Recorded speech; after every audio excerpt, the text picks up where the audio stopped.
एक लड़का था अरविंद। अरविंद के अंदर धैर्य बिल्कुल भी नहीं था। वह एक काम शुरू करता, कुछ दिन उसे करता और फिर उसे बंद कर दूसरा काम शुरू कर देता।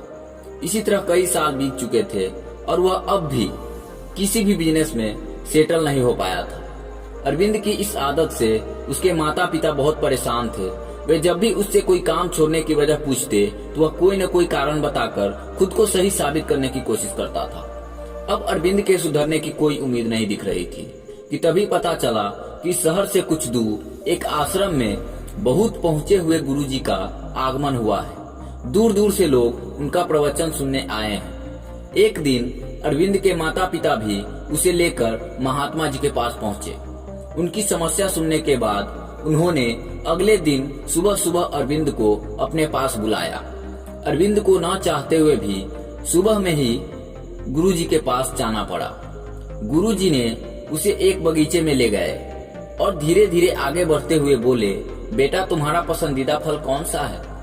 अरविंद बोला, आम। ठीक है बेटा, जरा वहाँ रखे बोरे में से कुछ आम की गुठलियां निकालना और उन्हें यहाँ जमीन में गाड़ देना। अरविंद को यह सब बहुत अजीब लग रहा था, लेकिन गुरुजी की बात मानने के अलावा उसके पास कोई चारा भी नहीं था। उसने जल्दी से कुछ गुठलियां उठाई और उसे जमीन में गाड़ दिया। फिर वे अरविंद को लेकर वापस आश्रम में चले गए। करीब आधे घंटे के बाद अरविंद से बोले, जरा बाहर जाकर देखो उन गुठलियों में से फल निकला कि नहीं। अरे इतनी जल्दी फल कहाँ से निकलेगा?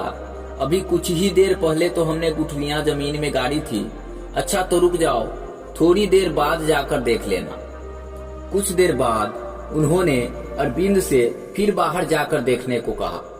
अरविंद जानता था कि अभी कुछ भी नहीं हुआ होगा, पर फिर भी गुरुजी के कहने पर वह बगीचे में गया।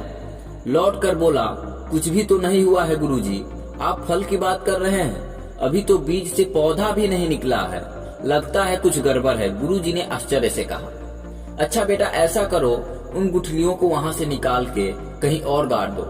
अरविंद को गुस्सा तो बहुत आया, लेकिन वह कैसे भी करके उस गुस्से को बर्दाश्त करके रह गया। कुछ देर बाद गुरुजी बोले, अरविंद बेटा जरा बाहर जाकर देखो, इस बार जरूर फल निकल गए होंगे।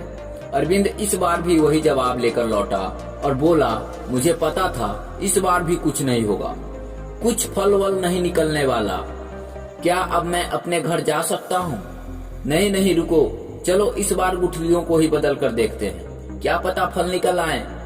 इस बार अरविंद ने अपना धैर्य खो दिया और बोला, मुझे यकीन नहीं होता कि आपके जैसे नामी गुरु को इतनी छोटी सी बात पता नहीं कि कोई भी बीज लगाने के बाद उससे फल निकलने में समय लगता है। आपको बीज को खाद देना पड़ता है, पानी देना पड़ता है, लंबा इंतजार करना पड़ता है, तब कहीं जाकर फल प्राप्त होता है। गुरुजी मुस्कुराए और बोले, बेटा यही तो मैं तुम्हें समझाना चाह रहा था। तुम कोई काम शुरू करते हो, कुछ दिन मेहनत करते हो, फिर सोचते हो इसमें मेरा फायदा नहीं हो रहा, इसके बाद तुम किसी और जगह वही या कोई नया काम शुरू करते हो, इस बार भी तुम्हें रिजल्ट नहीं मिलता। फिर तुम सोचते हो कि यार ये धंधा ही बेकार है। एक बात समझ लो, जैसे आम की गुठलियां तुरंत फल नहीं दे सकती, वैसे ही कोई भी काम तब तक फल नहीं दे सकता जब तक तुम उसे पर्याप्त कोशिश और समय नहीं देते। इसलिए इस बार जब कोई काम शुरू करना तो इन गुठलियों के बारे में जरूर सोच लेना।